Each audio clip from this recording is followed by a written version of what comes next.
Flash në Top Albania Radio. Informacionet kryesore të ditës. Përshëndetje, këto janë lajmet e orës 16. Përshëndetje. Kryeministri Edi Rama afirmosi ndryshimet ligjore që mbrojnë funksionarët më të lartë të shtetit nga pezullimi, ndërhyrjen e cilësoj të domosdoshme për të garantuar ndarjen e pushteteve, ndërsa rikonfirmojnë mbështetjen për Belinda Ballukun, duke refuzuar 3 dorëheqje. Belinda Balluku ma ka dorëzuar 3 herë dorëheqjen. I kam atje në dosje. 3 herë. Një herë kur ju ngrit akuza, herën e dytë kur ju bë pezullimi i parë dhe herën e tretë mbasi gjykata kushtetuese nuk mori vendim. Dhe të 3 herët jam unë që e kam refuzuar dorëheqjen, sepse dorëheqje nën presionin e një fuqie që ka dalë nga territori i vet dhe është futur në territorin e pavarësisë pushtetit ekzekutiv nuk ka. Duke mbetur te çështja Balluku, Rama tha se nuk pranon dorëheqjen pa u plotësuar kushtet. Dhe se kur plotësohen kushtet nuk e përcakton dot as prokurori, as gjykatësi i seancës paraprake, as media dhe as gjyqi popullor.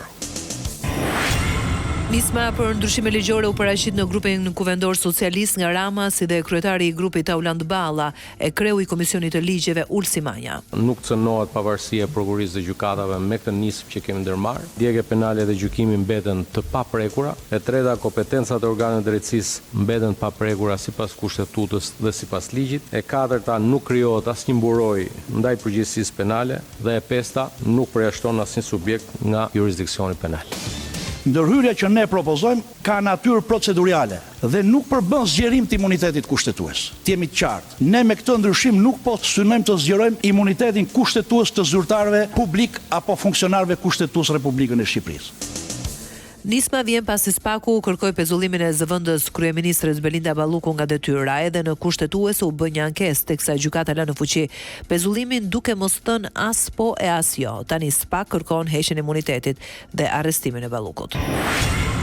Opozita do ta kundërshtojë në parlament nismën anti-pezullim të Ramës që u vendos së mburoj ligjore funksionarëve të lartë shtetëror. Sali Berisha tha se pezullimi është kushtetues.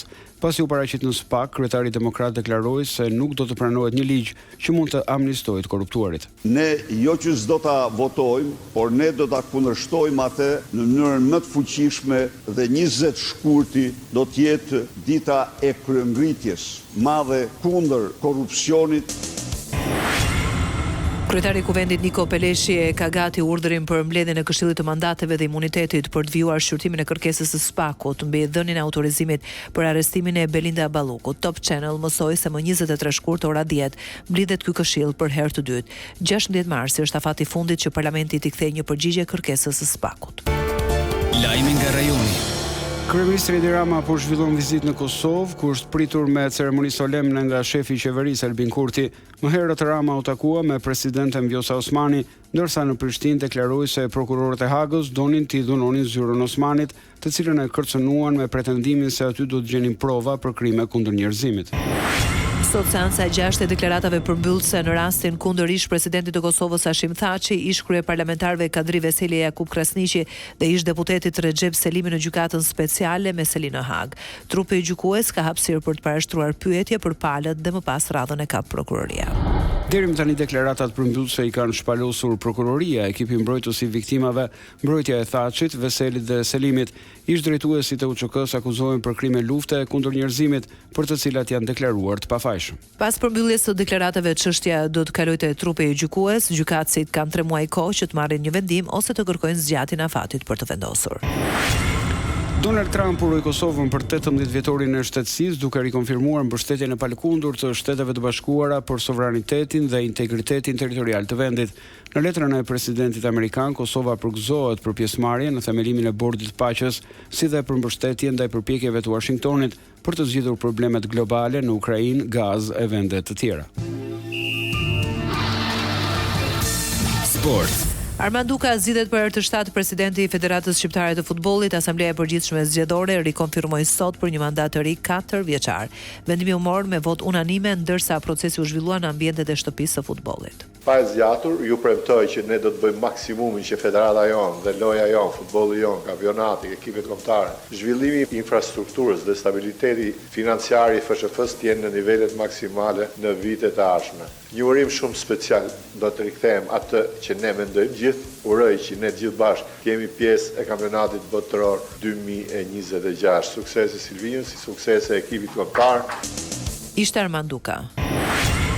Pasi rikonfirmoi Dukën si president për një mandat të ri 4 vjeçar, Asambleja e Përgjithshme Zgjedhore e Federatës së Futbollit zgjodhi edhe anëtarët e Komitetit Ekzekutiv.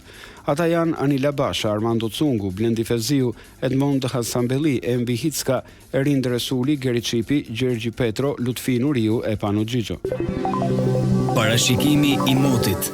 Mauti i vion me vrasëra mesatare deri të dendura si dhe alternime të herpashershme kthjellimesh kryesisht në pjesën e parë të ditës. Rreshtet e shiut ishin prezente që në mëngjes me intensitet të ulët, por gjatë ditës mbeten në relievet malore në veri, por me intensitet të ulët. Tashmë do të riaktivizohen orët e mbrëmjes vonë në pjesën më të madhe të territorit, në zonën e Alpeve, si edhe në verilindje, lindje e juglindje, në lartësitë mbi 800-900 metër bie bor. Ndoqet një përmbledhje të zhvillimeve kryesore të ditës. Edicioni informativ i radhës është në orën 17. Unë jam Ersilda Dogo. Unë jam Ervin Nikolla. Kjo është Top Albania Radio.